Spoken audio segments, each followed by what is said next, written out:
I always knew my family saw me as invisible, but I never thought my own sister would try to make me disappear permanently. It started at dinner. 15 minutes after eating, my throat began to close. My skin burned. My lungs screamed for air that wouldn't come. I stumbled toward the door, gasping, clawing at my neck, and that's when I heard the lock click. Candace stood behind me, arms crossed, watching me collapse. "Stop faking it," she said, her voice cold as stone. "You just want attention before the will reading. You want Grandpa's money." I couldn't speak, couldn't breathe. My vision blurred as I hit the floor. The paramedics arrived just in time, but one of them, Jordan, saw something that night. Something he recorded. Something that would destroy every lie my sister had built. 3 days later, at Grandpa's will reading, everyone expected me to walk away with nothing. My mother, my sister, even me. Then Jordan stood up and said 5 words that changed everything. "Have you ever been betrayed by someone who was supposed to protect you?" My name is Stephanie Cooper. I'm 36 years old, a head nurse at one of the largest hospitals in Philadelphia. I've spent 15 years caring for strangers in their darkest moments, holding hands during final breaths, delivering news that shattered families staying calm when everything around me was falling apart. But nothing in my career prepared me for what happened when I went home. The drive from Philadelphia to my hometown in Ohio took 6 hours. 6 hours of empty highways and old memories I had tried to bury. I hadn't been back in almost 2 years, not since Grandpa's stroke. Work was my excuse, but the truth was simpler. That house had never felt like home. Not for me. I pulled into the driveway late afternoon the day before Grandpa's will reading. No one came out to greet me. Through the window, I could see my younger sister Candace sitting in the living room with her husband Derek, neither of them looking up. Mother opened the door before I could knock. Her eyes passed over me like I was a stranger. "Your room is upstairs," she said. No hug, no warmth, just directions, as if I were a guest who had already overstayed. But then Grandma appeared, 82 years old, frail from months of caring for Grandpa before his death. She moved toward me with surprising energy. She wrapped her thin arms around me and held on tight. "He asked for you," she whispered into my ear. "Every single day at the end. He only asked for you." I felt the shift in the room immediately, a coldness radiating from where Candace sat. Her expression hardened, though she said nothing. That night I went downstairs for water and overheard Derek and Candace arguing in the kitchen. Derek's voice was sharp, almost cruel. "We're losing the house in 60 days. The bank isn't negotiating anymore. You need to handle this, Candace. I don't care how." Candace's response was barely audible. "I know. I'll fix it. I promise." I retreated to my room, my heart heavy. Poor Candace, I thought. Derek was the problem. He was pushing her, controlling her. Whatever tension existed between us, she was clearly suffering under his pressure. The next morning, our elderly neighbor, Mrs. Thompson, visited to offer condolences. She pulled me aside while Mother made coffee. "Your grandfather was very distressed in his final weeks," she said quietly. "He told me someone in the family was pressuring him to sign papers he didn't want to sign." Her eyes softened. "But he always spoke of you with such pride, Stephanie. He said you had his heart." Before I could respond, Candace appeared and guided Mrs. Thompson toward the door with a smile that didn't reach her eyes. Later, I noticed my room had been searched, drawers slightly open, clothes shifted. I assumed someone was looking for documents related to the inheritance. I didn't think to check my medical bag. I didn't think to check if my EpiPens were still there. What I didn't know was that Grandma had been awake the night before long after I went to bed. As she walked past Candace's room, she heard my sister on the phone, not with Derek, but someone else. Candace's voice was chillingly calm. "She's severely allergic to cashews. If something happens at dinner tomorrow, she won't make it to the will reading. Problem solved." Grandma froze in horror. Early the next morning, she confronted my mother in the kitchen. "I heard what Candace is planning. She's going to hurt Stephanie. You have to stop this." Mother waved her hand dismissively. "You're being paranoid. Candace is stressed about money, but she would never actually hurt anyone. Stop making drama." Grandma realized then that she was alone. Mother would not help. So she began preparing to protect me herself, the only way she knew how. That night, as I lay in bed, I couldn't shake the feeling that something was deeply wrong in this house, but I told myself I was being paranoid. After all, what reason would anyone have to hurt me? I was the sister who had nothing, the one they had already forgotten. I had no idea that the trap had already been set and that the only person fighting to save me was an 82-year-old woman who no one believed. The next evening, something strange happened. Candace offered to cook dinner. In all my 36 years, I could count on one hand the number of times my sister had voluntarily entered a kitchen. She had always been the princess of our family, the one who was served, never the one who served. But that night she insisted. She smiled at me with a warmth I hadn't seen since we were children, and said she wanted to do something special for the family before the will reading tomorrow. She said it was time we acted like sisters again. I wanted to believe her. Despite everything, despite the years of coldness, and the way she looked through me like I was made of glass, part of me still wanted my little sister back. So when she set the table with candles and brought out an elaborate chicken dish covered in creamy sauce, I felt something soften in my chest. Maybe I had been wrong about her. Maybe the financial stress had pushed her to a breaking point, and now she was trying to find her way back. Derek sat at the head of the table, scrolling through his phone, barely paying attention. Mother took her usual seat, her expression unreadable. And Grandma watched the food with eyes that seemed too alert, too focused. She hadn't touched her plate. I noticed, but didn't understand why. I looked down at the sauce glistening on the chicken. Something flickered in the back of my mind, a nurse's instinct. I turned to Candace and asked the question I had asked 100 times throughout our lives. There aren't any cashews in this, right? You know about my allergy. My allergy wasn't minor. It wasn't the kind that gave you a rash or made you uncomfortable. Cashews could kill me. Everyone in my family knew this. They had known since I was 7 years old and nearly died at a birthday party. Candace laughed, and the sound was light and sisterly. Of course I remember, she said. I used almonds in the sauce. I would never put you at risk, Steph. You're my sister. I believed her. God help me, I believed her. The chicken was delicious. The sauce was rich and creamy, and I had 2 helpings because it had been so long since anyone in my family had made me feel welcome. We talked about small things, the weather, old memories, neighbors, who had moved away. For one brief hour, I felt like I belonged. And then 15 minutes after dinner, my throat began to tighten. At first, I thought I was imagining it. Stress, maybe. The tension of being back in this house. But then my skin started to flush. Heat spread across my chest and up my neck. My lips began to tingle, and I knew. I knew with the certainty of someone who had lived with this fear her entire life. This was anaphylaxis. This was cashews, not almonds. Cashews. I pushed back from the table, my chair scraping loudly against the floor. I tried to speak to say what was happening, but my throat was already swelling. I stumbled toward the stairs, my vision starting to blur. I needed my EpiPen. I always carried 2, one in the main pocket of my medical bag, one in the side pocket. I had been a nurse for 15 years. I never went anywhere without them. I reached my room and tore open my medical bag. The main pocket was empty. I checked the side pocket, my hands shaking so badly I could barely work the zipper. Also empty. Both EpiPens were gone. Both of them. I hadn't checked after my room was searched. I had assumed someone was looking for documents. I never imagined someone was looking for the one thing that could save my life. The trap had been set the moment I arrived. I stumbled back downstairs, gasping, clutching the railing to keep from falling. Every breath felt like swallowing broken glass. I reached the living room and tried to speak, tried to beg for help. The words came out as a ragged whisper. Call 911. Please, I can't breathe. Derek looked up from his phone and his face went white. He jumped to his feet, his voice rising in panic. What's happening? Candace, call 911 right now. He wasn't acting. His confusion was real. His fear was real. He had no idea what was going on. But Candace didn't move. She stood in the doorway to the kitchen, her arms crossed over her chest, watching me gasp for air, like I was putting on a show for her entertainment. Her voice was cold, colder than I had ever heard it. She's faking, she said. She always does this for attention. She wants to ruin the will reading tomorrow.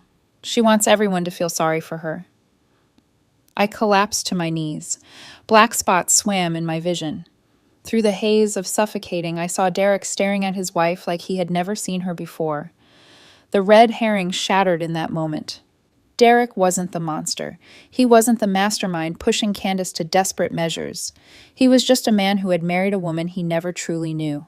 Candace had done this alone. Candace had planned this.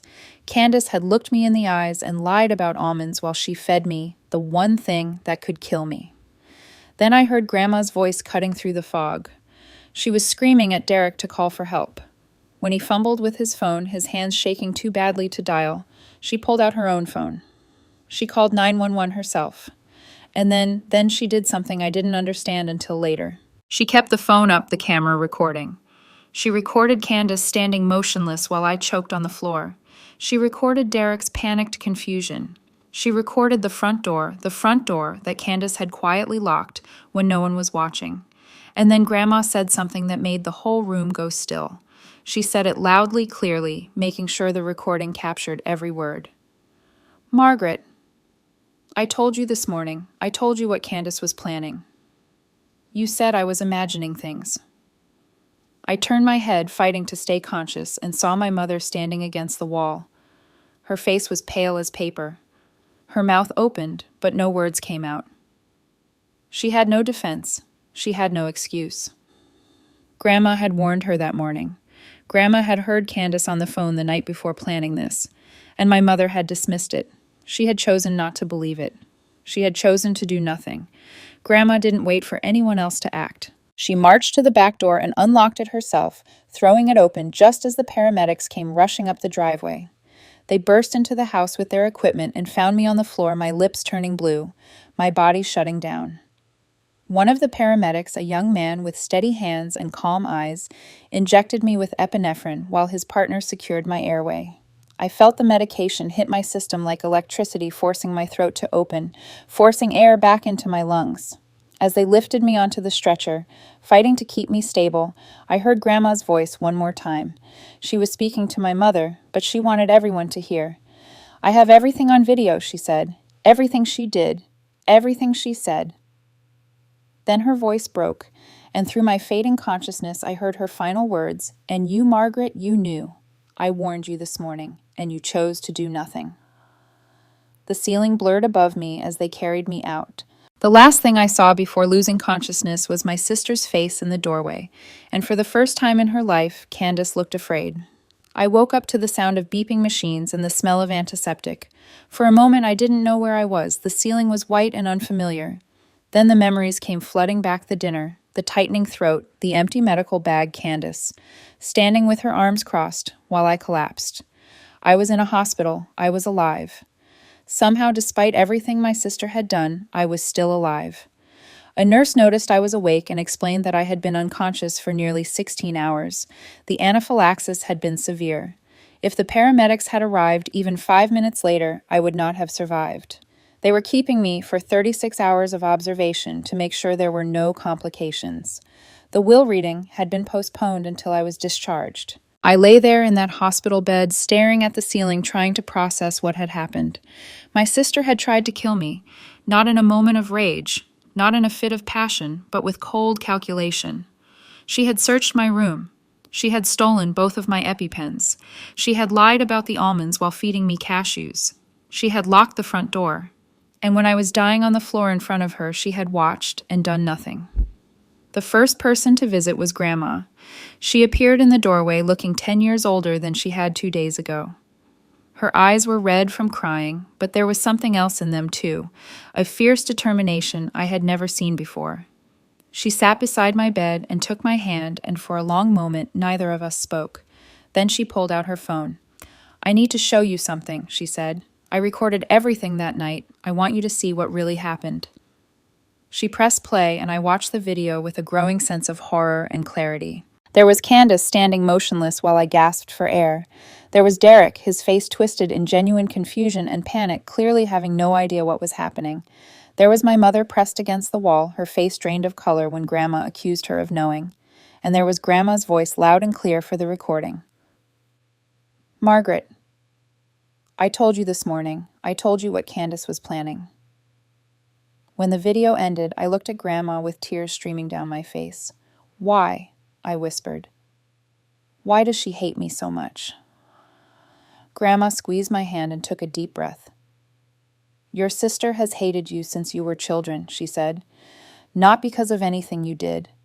You need to understand that. It was never about anything you did wrong. She paused, gathering her thoughts.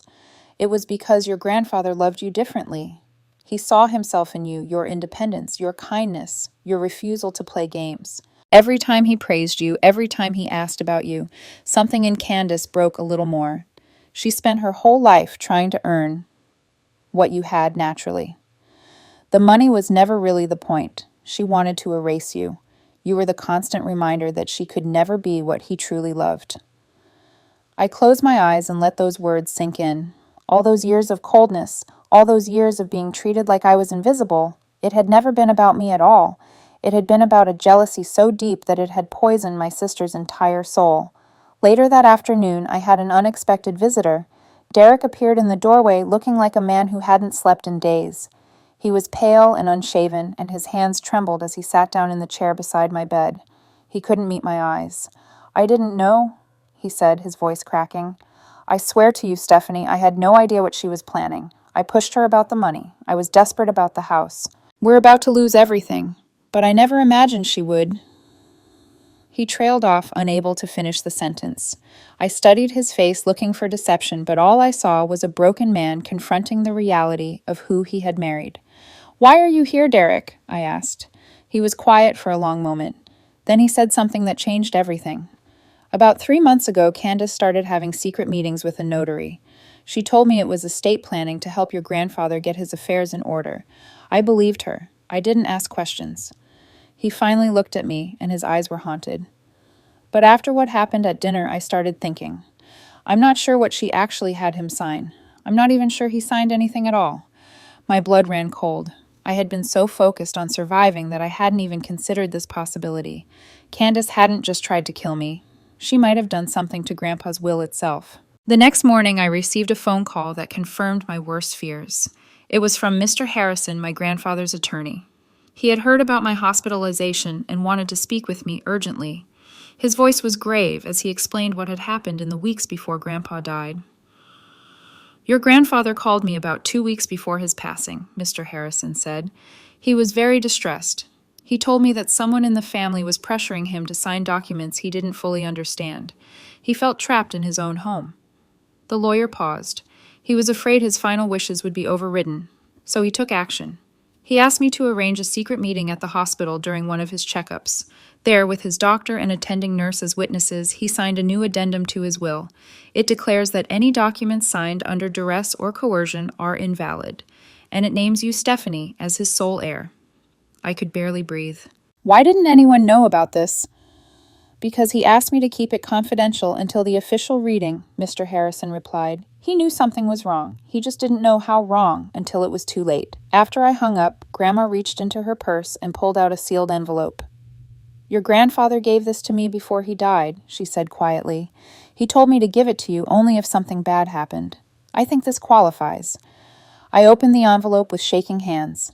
Inside was a handwritten letter from Grandpa, and beneath it were 2 photocopies of signatures. One was clearly his, the familiar steady handwriting I had seen on birthday cards my entire life. The other was shaky, uncertain, nothing like his natural hand. They were supposed to be the same signature. They were not even close. Someone had forged my grandfather's name on his will. I knew immediately who had done it. Candace and her notary meetings. Candace and her desperation. Candace, who had spent 3 months preparing to steal everything from a dying old man. For the first time in my life, I felt something shift inside me. I was done being the invisible sister. I was done being the victim. I called Mr. Harrison back and gave him very specific instructions. Reveal nothing at the will reading. Let Candace believe she has won. I spoke with a police detective who had been assigned to my case, and I asked her to wait until after the reading to approach my sister, and then I called Derek. Did you know about the forged signature? I asked him directly. His silence told me everything. He had suspected. He had chosen not to ask. Then you have a choice to make, I said quietly. Stay silent and be complicit in everything she's done, or tell the truth when it matters. The will reading is in 2 days. Decide what kind of man you want to be. I hung up and looked at the two signatures side by side, Grandpa's authentic handwriting next to the shaky, forced scrawl on the will Candace planned to present. My sister hadn't just tried to kill me. She had stolen our grandfather's final words and replaced them with her own lies. And I was going to let her believe she had won right up until the moment I took everything back.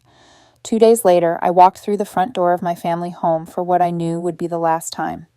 I had been discharged from the hospital that morning. The doctors had wanted me to rest for another day, but I told them I had somewhere important to be. I had a will reading to attend. The living room had been arranged for the occasion. Chairs were set up in a semicircle facing a small table where Mr. Harrison sat with his briefcase and documents. Mother was already seated, her hands folded in her lap, her expression carefully neutral. Grandma sat in the corner, clutching her phone like a weapon. Derek stood near the window, looking out at the yard, unable to meet anyone's eyes. And Candace sat in the center of the room like a queen awaiting her coronation. When I walked through the door, my sister's face went white. For just a moment, I saw something flicker in her eyes. Fear. She had expected me to stay away. She had expected me to be too weak, too traumatized, too broken to show up. She had underestimated me. She had always underestimated me. Mother spoke first. "Stephanie, should you really be here? You should be resting after your episode." She said the word like I had fainted from excitement rather than nearly died from deliberate poisoning. "We can tell you what happened afterward." I walked to an empty chair and sat down, keeping my voice perfectly calm. "I wouldn't miss this for anything. This is Grandpa's legacy. I want to hear every word." Candace's composure returned quickly. She smoothed her skirt and lifted her chin, confident that whatever I had planned, it wouldn't matter.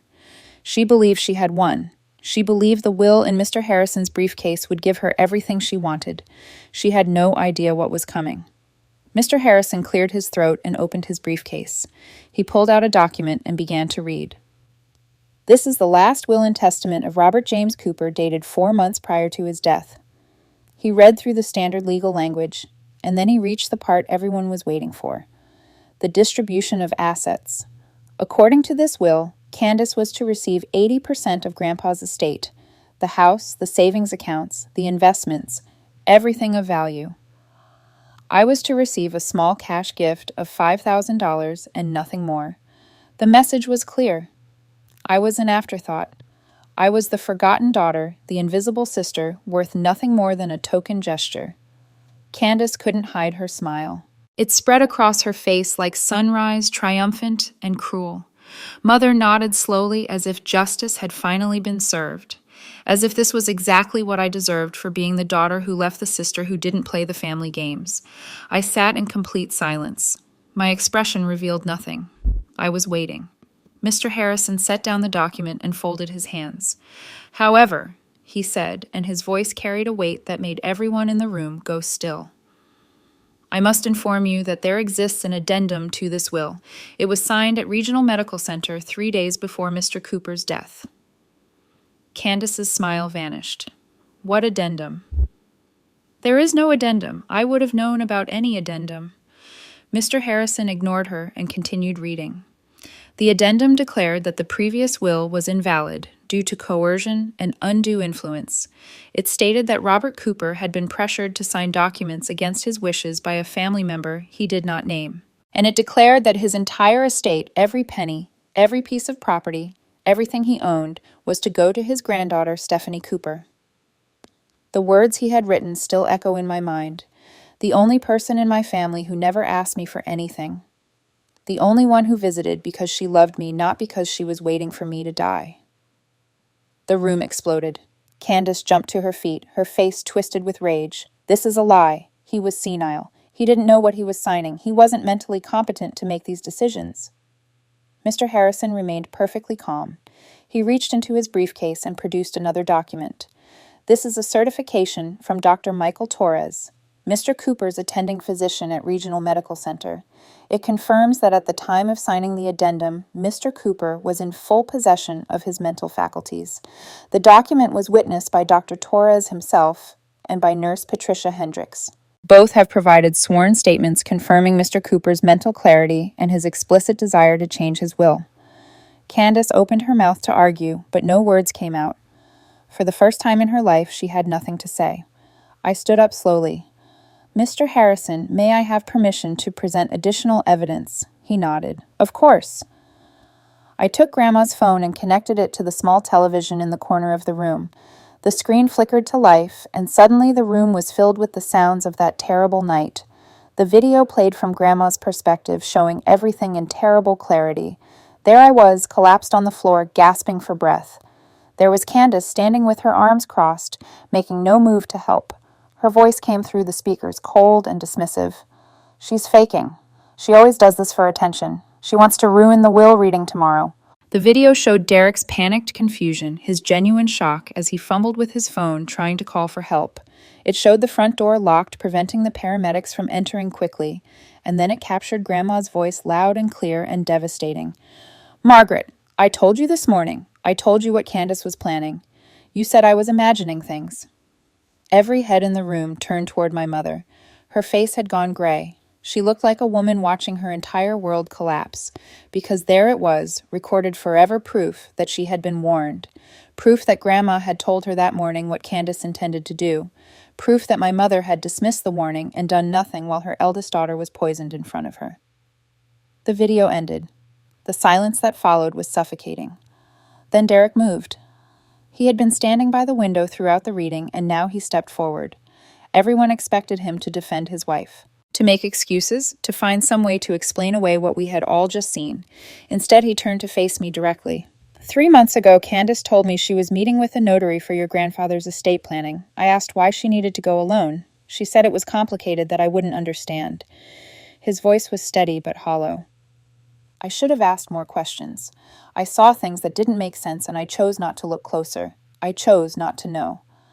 He turned to look at Candace, and what I saw in his eyes wasn't anger. It was something worse. It was the death of whatever love he had once felt for her. "I'm done." He walked out the front door without looking back. He didn't slam it. He just left quietly, finally, completely. Candace stood alone in the center of the room. Her husband had abandoned her. Her grandmother had exposed her. Her mother couldn't even look at her. And I, the sister she had tried to erase, was still standing. I spoke for the first time since the video ended. "I didn't come here for revenge," I said quietly.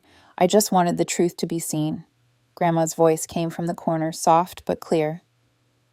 "Your grandfather always knew who you really were, Candace. Both of you. That's why he made the choices he made." As Candace stood frozen in the middle of that room, abandoned, exposed, and utterly alone, she finally looked at me. There were no tears, no apology, no remorse. Just the slow, terrible realization that she had spent her entire life trying to destroy the one thing she could never have, Grandpa's unconditional love. She had gambled everything on erasing me, and she had lost it all. 1 week later, I stood in the bedroom that had never really felt like mine, folding clothes into a suitcase. The house was quiet now. A different kind of quiet than before, not the cold silence of being ignored, but the heavy stillness that follows destruction. Everything had changed. Nothing would ever go back to the way it was, and for the first time in my life, I was grateful for that. The news about Candace had spread through town faster than wildfire. She had been arrested 2 days after the will reading. The charges were severe attempted murder by poisoning and reckless endangerment. The prosecutor told me their case was strong. The fact that both of my EpiPens had been stolen proved premeditation. This wasn't a moment of panic or a terrible accident. This was a calculated plan to kill me. My own sister had looked at the calendar, seen that I was coming home, and decided that I would not leave alive. If convicted at trial, Candace faced up to 15 years in state prison. Her attorney was already negotiating a plea deal, trying to reduce the sentence to 3 to 5 years, with the possibility of parole. But that wasn't the end of it. The forgery investigation was separate and ongoing. Document fraud and will tampering carried an additional 5 to 10 years. The signature on Grandpa's will had been analyzed by experts, and they confirmed what we already knew: it was not his hand. Candace had forged it, probably during one of those secret meetings with the notary that Derek had mentioned. Speaking of Derek, he had filed for legal separation the day after he walked out of the will reading. He was cooperating fully with investigators, providing documentation of Candace's meetings and any financial records that might be relevant. I didn't feel sorry for him. He had admitted that he suspected something was wrong and chose not to ask questions. But I understood why he was doing this now. He was trying to save himself from being dragged down with her. Candace's real estate license had been revoked. Her reputation in town was destroyed. For the first time in her 33 years of life, she could not smile or charm her way out of consequences. The golden child had finally been seen for what she truly was, and there was nowhere left to hide. I was folding the last of my shirts when I heard footsteps in the hallway. I knew who it was before she appeared in the doorway.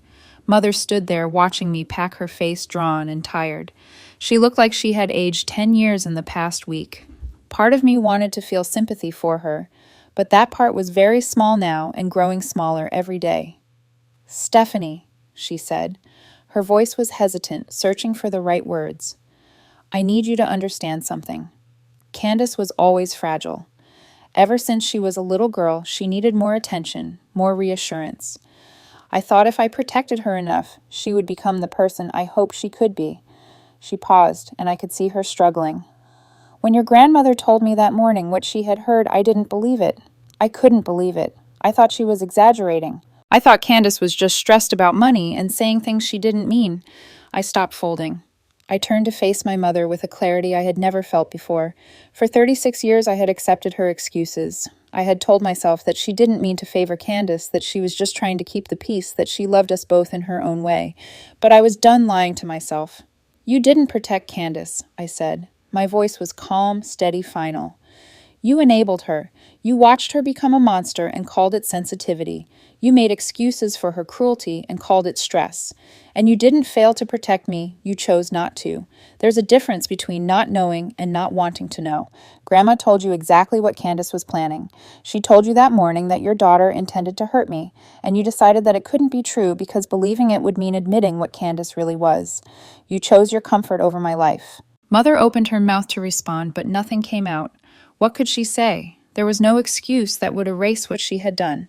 There was no apology that would undo her choice to look away while I was dying on her living room floor. I turned back to my suitcase and continued packing. After a long moment, I heard her footsteps retreat down the hallway. She didn't say goodbye. Neither did I. This was not a reconciliation. This was the end of pretending. When I was alone again, I sat down on the edge of the bed and pulled out Grandpa's letter. I had read it once before in the hospital, but I had been too overwhelmed to fully absorb his words. Now, in the quiet of this room, I read it again, from beginning to end. His handwriting was shaky, but determined, the script of a man who knew he was running out of time, but refused to leave without saying what mattered. "My dearest Stephanie," he wrote, "if you're reading this, something has happened, and I'm sorry I couldn't protect you myself. I want you to know the truth. You were the only one who saw me, not my money. You visited because you wanted to hear my stories, not because you were calculating your inheritance. I knew what Candace was becoming. I saw it years ago, and I was too weak to stop it. Your grandmother was braver than me. She never stopped fighting. But I want you to understand something important. My love for you was never about Candace's failures. It was about your heart. You reminded me of your grandmother when she was young, fierce, honest, and unwilling to be anyone other than herself. Don't let them make you small. Don't let them make you bitter. Use this inheritance to build the life they never imagined for you. Live loudly. Love freely.